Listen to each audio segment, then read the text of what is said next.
merci à tout le monde. Bonjour Pierre, que je n'ai pas vu depuis un moment. La question fondamentale du droit international privé est toute simple. Où est le domicile de telle personne? Où est localisé l'immeuble dont la propriété est remise en question? Où est mort le défunt? Où le sinistre est-il survenu? Etc., etc. La simplicité de la question est exactement aux antipodes de la complexité de la recherche de la réponse et de la mise en œuvre des règles de rattachement. Une chose est certaine, le droit international privé ne peut déployer ses règles et principes si à où on ne peut pas répondre là. Tout le monde sait, comme l'a dit Alain Préginaire, que le droit international privé est une matière absconse, je dirais presque kabbalistique aux yeux de plusieurs. S'il en est ainsi dans le monde tangible, que dire lorsqu'elle tente de pénétrer dans le monde numérique qu'à l'instar du petit Robert, j'appelle le cyberespace? Dans le premier cas, le monde tangible, la réponse à la question « où », à défaut de désigner un lieu géographiquement déterminable, pointe à tout le moins un ordre juridique. Ce terme sera pris ici, Santi Romano nous excusera, dans le sens le plus strict où l'État est le truchement entre le droit et un territoire.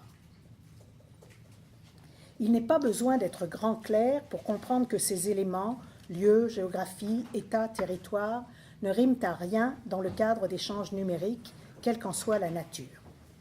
En mettant en parallèle des situations juridiques dans le monde traditionnel et dans le monde numérique, cette présentation montrera que s'acharner à faire la transposition du raisonnement applicable au premier dans le second, en se fondant sur des éléments géographiquement localisables, donne trop souvent des résultats à la fois bancals et décevants.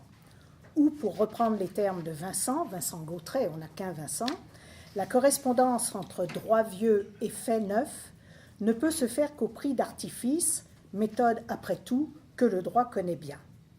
Je vais présenter trois institutions juridiques en faisant un parallèle entre situation tangible, pour tout dire traditionnelle, faisant intervenir la logique du droit international privé et partant leur résolution, et situation numérique. Il s'agit du contrat, de la responsabilité civile et le troisième est une surprise. Dans tous les exemples, j'exclurai l'expression de la volonté des parties en termes de rattachement, juridictionnel ou normatif, puisque justement dans tous les univers, si elle s'exerce, elle règle les problèmes de détermination de la localisation de la relation juridique ou de certains de ces éléments. Alors je commence par le contrat dans le monde tangible et je commence par le rattachement juridictionnel. Alors évidemment, moi, je parle du droit international privé québécois. Alors pour le résumer, ce droit international privé québécois, le tribunal québécois est compétent en matière de contrat en vertu de l'article 3148 lorsque, et ce n'est pas très surprenant, le défendeur est domicilié au Québec où il réside. Le principe traditionnel peut être renversé lorsque le contrat est de consommation, comme le dit l'article 3149, puisque dans ce cas peut être compétent le tribunal du domicile ou de la résidence du demandeur. Le tribunal québécois est également compétent lorsque l'une des obligations du contrat doit être exécutée, qu'elle le soit ou non, au Québec.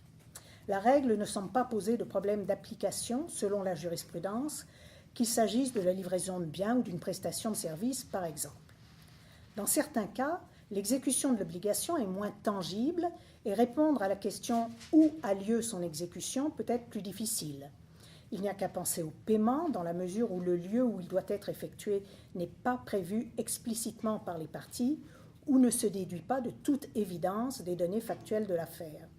Lorsque c'est le droit québécois qui régit le paiement, la difficulté est vite surmontée par le Code civil dont l'article 1566 prévoit que la dette est quérable puisque le paiement se fait au domicile du débiteur.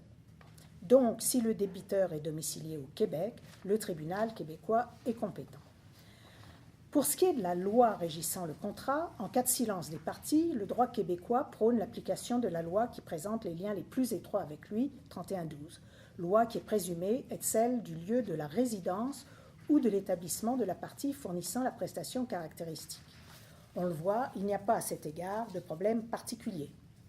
Si le contrat est une vente, les articles 31.14 et suivants apportent quelques précisions, mais ne déclenchent pas de difficultés particulières en termes de localisation.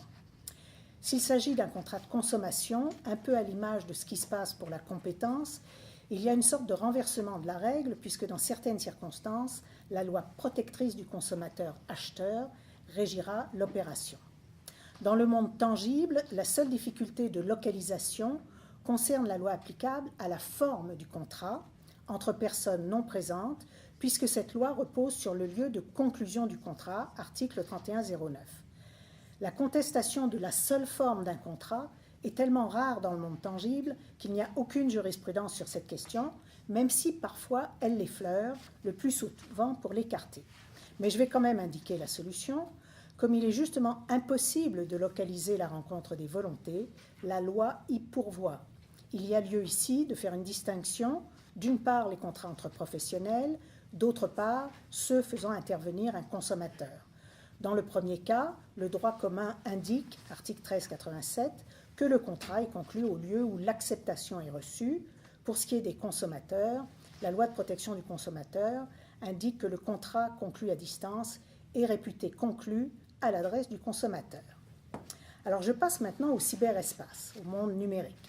En matière contractuelle, la donne est modifiée non seulement en raison de la virtualité des échanges et communications, ce que l'Académie appellerait le commerce entre les hommes, mais aussi à cause de la variété des véhicules, courriels ou sites web, qui permettent justement ce commerce. La nature des biens ou services qui font l'objet des contrats influence également le raisonnement. Donc, en matière de rattachement juridictionnel, les variations que je viens d'évoquer sur le mode de formation du contrat ou la façon dont il est exécuté n'ont pas d'incidence particulière sur la détermination du tribunal compétent. La règle du domicile du défendeur ne change pas, le défendeur, partie à un contrat virtuel, étant toujours une personne physique ou morale et ayant toujours une localisation terrestre rattachée à sa personne. Certains textes nationaux, comme la loi française pour la confiance dans l'économie numérique, imposent une obligation de renseignement, donnant notamment la localisation terrestre. Il en va de même de la Convention internationale de la CNUTSI sur l'utilisation des communications électroniques, à laquelle le Canada n'est pas parti. Au Québec, on ne retrouve pas en un seul et même texte législatif de dispositions comparables. Il faut en consulter divers pour obtenir quelques renseignements. Ainsi, pour le commerce de consommation, la loi exige que, avant la conclusion du contrat à distance, le commerçant divulgue un certain nombre d'informations, dont son adresse. Ces informations doivent se trouver sur le site web du commerçant. Si l'intention est bonne, on peut penser, comme Serge Cablan et Arthur Oulaye, que l'efficacité de la mesure est douteuse, car ces données peuvent se trouver noyées au milieu d'une kyrielle d'informations. Entre professionnels, j'ai l'impression que les usages se substituent efficacement aux lois. Là où la virtualité commence à poser des problèmes, c'est lorsque l'on aborde le lieu d'exécution d'une obligation, autre élément, je le rappelle, en droit international privé, pour fonder la compétence du tribunal. Bien sûr, si le contrat dématérialisé porte sur des biens, eux, matériels, aucune modification avec la situation tangible. Si le bien ou le service est lui-même virtuel, pensons ici à un contrat de publicité en ligne ou à un contrat qui porte sur le transfert de données, qui fondamentalement sont dans tous les cas des données sous forme de 0 et de 1, les repères classiques sont mis à mal. Et que dire du paiement en ligne, où à la difficulté due à l'évanescence de l'opération s'ajoute la présence de tiers qui effectuent souvent le paiement en qualité de mandataire de la personne qui donne l'ordre de payer. Un lien territorial n'existant pas en soi dans le cyberespace, il faut l'établir artificiellement. On peut penser à une mention indiquée par les contractants, localisant ainsi conventionnellement l'exécution ou un choix du législateur, fixant le lieu d'exécution soit au lieu de situation du prestataire de service, soit au lieu de son destinataire. Pour ce qui est du rattachement normatif, les articles 31.12 et suivants, ainsi que l'article 31.17, sont-ils efficaces dans le cadre des contrats cyberspatiaux?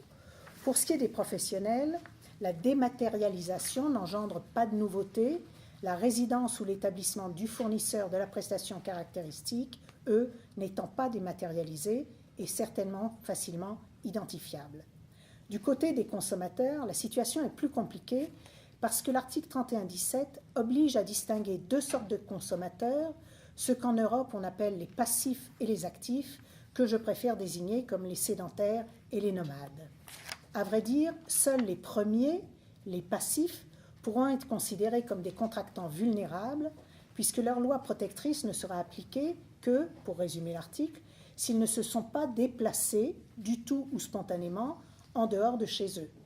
Si les circonstances entourant le contrat prévu à l'article 31.17 n'existent pas, il y aura lieu de se tourner vers les règles couvrant tous les contrats, donc les articles dont j'ai parlé, 31.12 et suivants.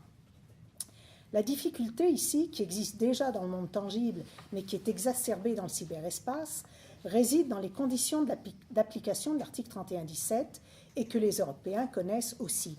Qu'est-ce qu'une offre spéciale destinée, pour ce qui nous occupe, à la clientèle québécoise? Ce qui complique la chose dans le commerce en ligne, c'est la présence des liens hypertextes un peu partout, si l'on passe l'expression, et qui généralement visent à recruter une clientèle la plus vaste possible. D'ailleurs, d'après ma lecture de la jurisprudence, l'invocation de cet article 31.17 dans les relations cyberspatiales est peu couronnée de succès.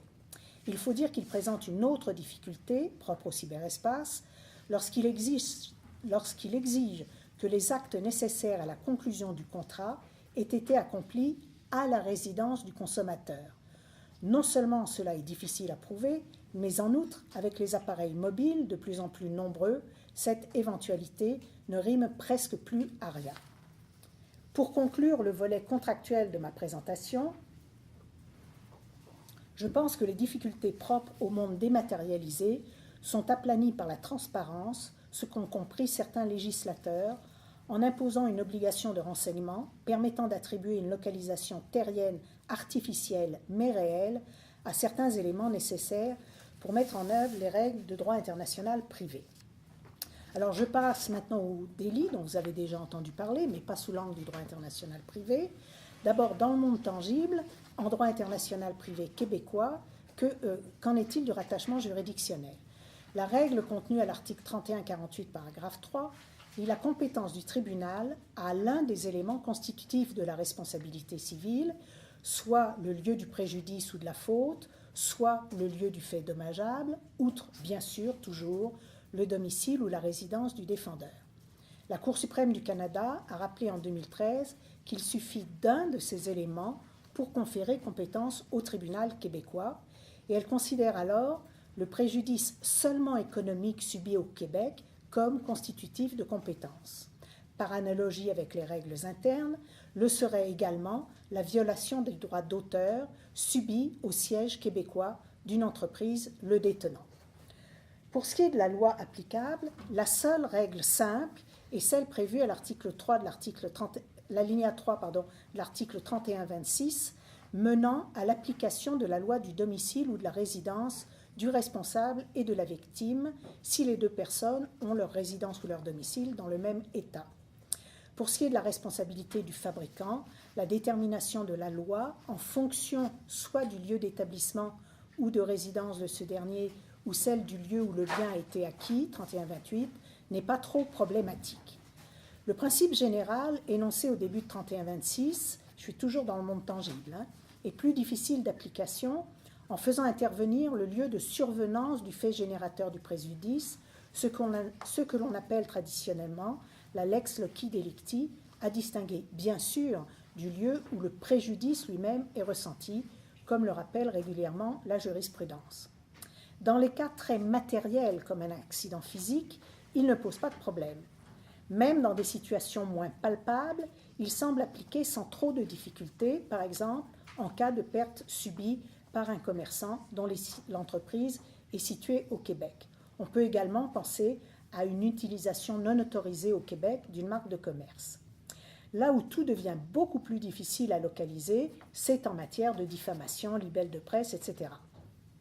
Alors maintenant, je transpose ces facteurs au cyberespace. En matière juridictionnelle, il semble qu'à défaut de réussir à déterminer le lieu d'où émane le fait dommageable ou la faute, le plaignant doit établir sans difficulté le lieu où le préjudice se produit.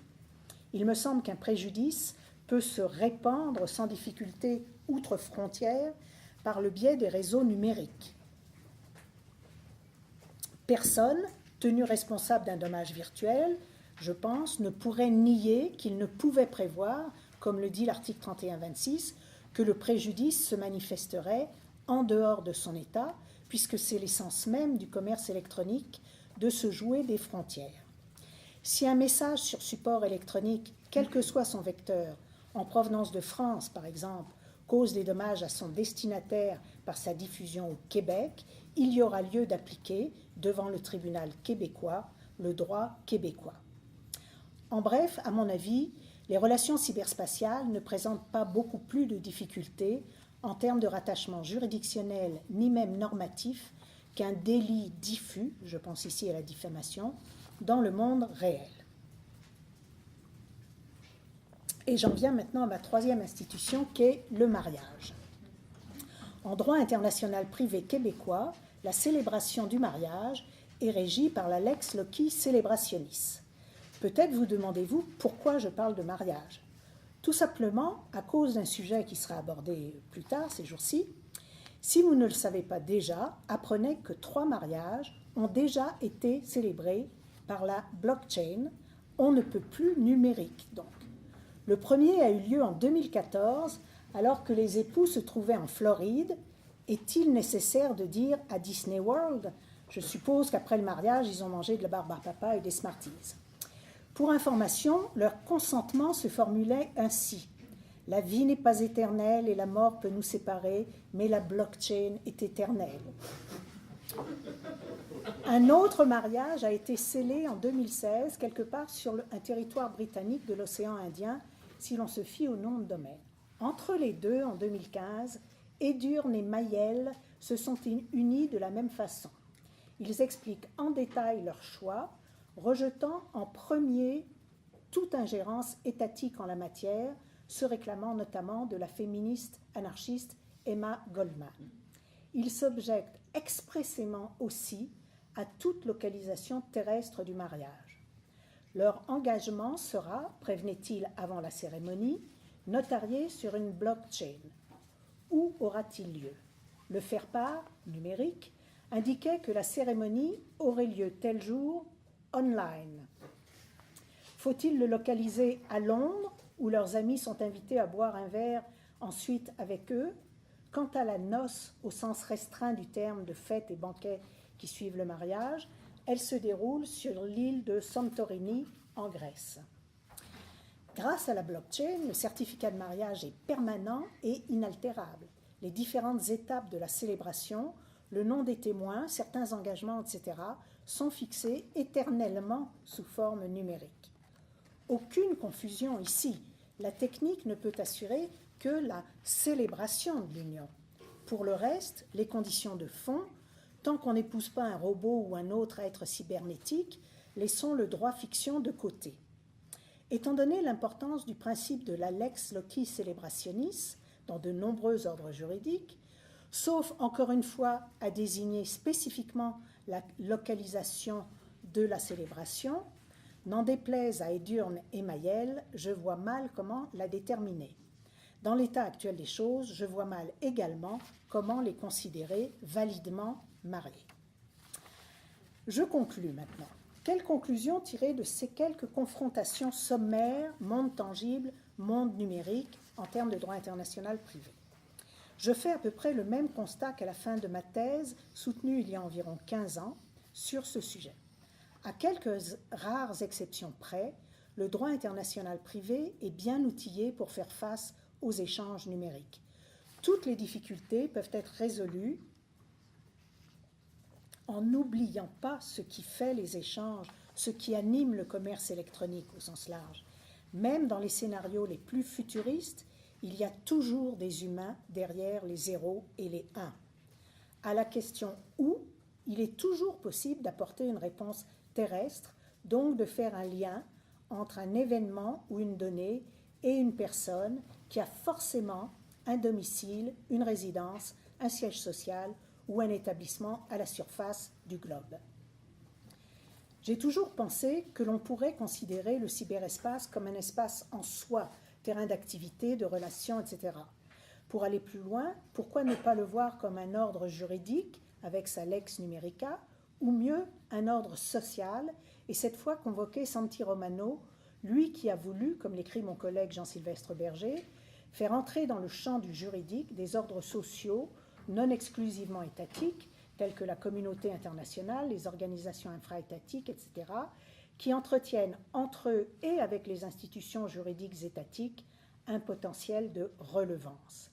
C'est peut-être justement grâce à la notion d'ordre juridique ou d'ordre social que la question du « ou » cyberspatial et sa réponse trouveront une piste de solution. Avant d'aller aussi loin, on pourrait admettre que tout ce qui s'exprime sous forme de 0 et de 1 a lieu dans cet espace virtuel sans chercher à faire des liens terrestres et que le facteur de rattachement, puisqu'il en faut pour déclencher la mécanique du droit international privé, est et ne peut être que la localisation de l'une des personnes impliquées. Un peu dans le même esprit, je vais vous laisser sur une question que peu se pose aussi expressément, me semble-t-il, même si elle est préalable, pour reprendre un adjectif bien connu dans notre discipline. J'ai choisi de ne pas la poser au début de cet exposé, de peur de me perdre et qui sait de vous entraîner avec moi dans les méandres mystérieux et insaisissables de sa réponse. Des relations dans le monde numérique convoquent-elles le droit international privé? Autrement dit, font-elles par nature intervenir différents ordres juridiques terrestres concurrents? Par exemple, un contrat conclu et exécuté dans le cyberespace met-il en présence 2 ou plusieurs ordres juridiques? À mon avis, rien n'est moins sûr. C'est possible qu'un contractant, disons, rattaché au Québec, fasse un contrat avec un contractant rattaché en France, mais on ne le sait pas forcément. Il se peut très bien que ce contrat soit le résultat d'une collaboration entre 2 personnes localisées dans le même ordre juridique. D'où l'intérêt, une fois encore, de voir le cyberespace comme une entité propre, indivisible, insécable, un tout global, mais dont l'amarrage au monde terrestre, amarrage indéniable et indispensable, est assumé par la personne physique ou morale. Pour conclure, le seul « ou » devrait intervenir pour localiser la localisation terrestre ou l'ordre juridique des personnes parties au commerce électronique. Je vous remercie.